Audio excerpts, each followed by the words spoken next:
Hello and welcome. Thank you so much for joining me today. Special topic. I'll tell you why it's special. People, and you've heard me comment on these types of things before. When people try to put you down, they don't like magic, they're going to put you down. I'm going to give you today, I'm going to give you the names of 12 entertainment greats. And when I say entertainment greats, I'm not using hyperbole here. I think by anybody's standards, these people are trendsetters. They're leaders in the entertainment industry, and they're either magicians, or they're fans of magicians, or they're just generally magic fans in general. But here I'm going to give you 12 names, and the vast majority of them are magicians themselves. Number 1, Steve Martin. Steve Martin. Probably one of the greatest comedians of all time, of our time. In the 1950s, Steve's first job was at Disneyland. He became a magic demonstrator at one of the shops. He was mentored there. So his roots are in magic. Now, he didn't stay there. He went on to write comedy, went on to perform comedy, went on to do feature films. We all know that. But his background and his roots are in magic. Dick Van Dyke. Dick Van Dyke. This is a direct quote from Dick Van Dyke. Van Dyke. When I was a little kid, magic was my big thing. I saw a magician at a show, and it got me interested. I started fooling around with magic tricks at home. There was a little local magicians club, mostly businessmen, and when I was 13, they let me in. I performed around the various Kiwanis clubs and those types of things until I was about 15 years old. So Dick Van Dyke began his performing career as a magician. Dick Van Dyke. Jonny Carson. Jonny Carson. At the age of 14, Jonny Carson began appearing as the Great Carsoni at local venues. Jonny Carson gave a tremendous boost to the popularity of magic by featuring magician after magician on The Tonight Show. He loved magic. He always did. He carried that with him throughout his career. And of course, he created the wonderful character Karnak the Magnificent, which I believe is a parody of Alexander. But it's a hysterical bit. I love it. The character was first introduced in 1964. Jonny Carson. Dick Cavett. Now, some of you young folks might not remember Dick Cavett. I do. He was a wonderful entertainer. Dick Cavett began doing magic shows for $35 a night while he was in college. He won Best New Performer trophy at the 1952 convention of the International Brotherhood of Magicians in St. Louis.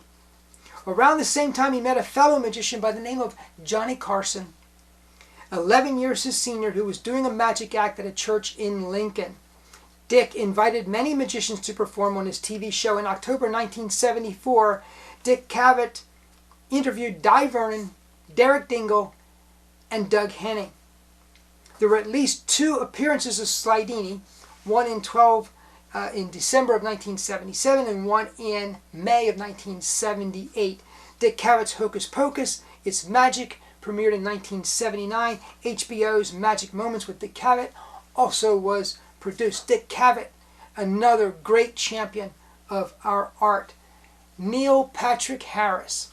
How many remember Dookie Howser? This is how he got his start as the child doctor protege. This is a direct quote from Neil Patrick Harris. I love magic because it provides an opportunity to do something that people feel is otherworldly, something that they don't normally see or can't normally figure out in their own life. As a child in New Mexico, he used to go to a local magic shop and learn basic tricks. Another quote, I heard about this thing called the Magic Castle, which was a private club in Los Angeles, but you couldn't go unless you were a magician. And you couldn't get in unless you knew the secret password. My father, who was an attorney, his secretary got to go to the Magic Castle, and she refused to tell me. So I became a junior member. I auditioned when I was in Los Angeles, playing a doctor person, and I know the secret password now. Then I became a regular member, and then I was on the board of directors, and then I became the president of the place. Harris shared. Changed stuff around, new valet, new food, and it's now doing better than ever. If you ever get away into the Magic Castle, you can have that same experience. Neil Patrick Harris. Woody Allen, the great Woody Allen, great comic, great filmmaker. Quote, "Magic has always been of great interest to me. I was an amateur magician when I was young. One of his routines, Woody Allen's routines, was published in Genie magazine May 1952. If you haven't seen the film already, check out Scoop 2006 with Scarlett Johansson, and also Magic in Moonlight 2014. Both deal with magic themes. You will love them if you've not seen them already." Jason Alexander. Jason Alexander, you might remember from the Seinfeld show. He has done a Penguin Live lecture. Don't miss it. I'm going to put the link down below. Go check it out. Jason Alexander only switched to acting as a career when he realized that he was unlikely to succeed as a magician. Well, he succeeded wonderfully as an actor, and he's come back and made a contribution as a magician. Thank you, Jason Alexander, for not giving up on your original art. Eric Stonestreet, best known for portraying Cameron Tucker on Modern Family, for which he received 2 Emmy Awards for Outstanding Supporting Actor in a Comedy Series, performed on the Jimmy Kimmel Show, and I'm going to put the link down below so you can go take a look at that. Eric Stonestreet. Daniel Radcliffe. That's right. Harry Potter is a magic fan. Now this is a direct quote from Daniel Radcliffe. "I know a few magic tricks and some really good ones. I did one for my friend a while ago, and he was like, 'How have I never seen you do these?' And I said, 'Because I don't go around doing magic tricks for very obvious reasons.'" But he is a magic fan. Thank you, Daniel Radcliffe. Adrian Brody. You know what?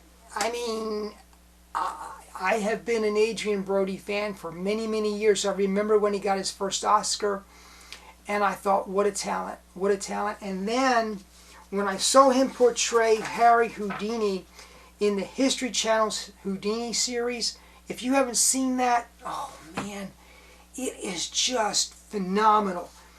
Take a look, folks. Here's some quotes from Adrian Brody. I was more than a fan. Not only did I have a fascination with magic, but I had aspirations of becoming a magician when I was a boy. You understand the workings of a trick, and you make it your own. You develop a pattern, and you tell that story uniquely. And that's what makes a great show and a great magician. And Adrian Brody, you are a great actor, and thank you for giving that back to us. Ryan Gosling, of all the performers on this list, I was unable to get a direct quote. I was unable to get a video. I was unable to get corroborative evidence, if you will. But what I'm told is that that he's a magic fan. Now, I'll tell you what I did do. I wrote to him. I've been planning this for quite some time. And I wrote to him and I said, is it true that you're a magic fan? And if so, can you tell me a little bit more about it now? You know, I'm sure that Ryan Gosling gets bags of fan mail every day. So I certainly didn't expect to hear back from Ryan Gosling. But if I ever do, I'm going to bring it to you.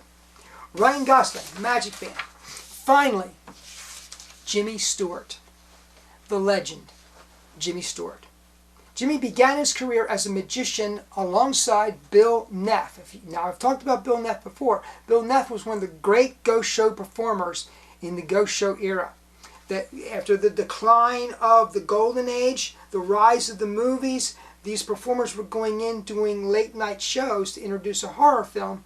Jimmy Stewart was a part of that culture and that process along with Bill Neff. He contributed 2 magic effects to the Jinx, number 57, June 1939. Folks,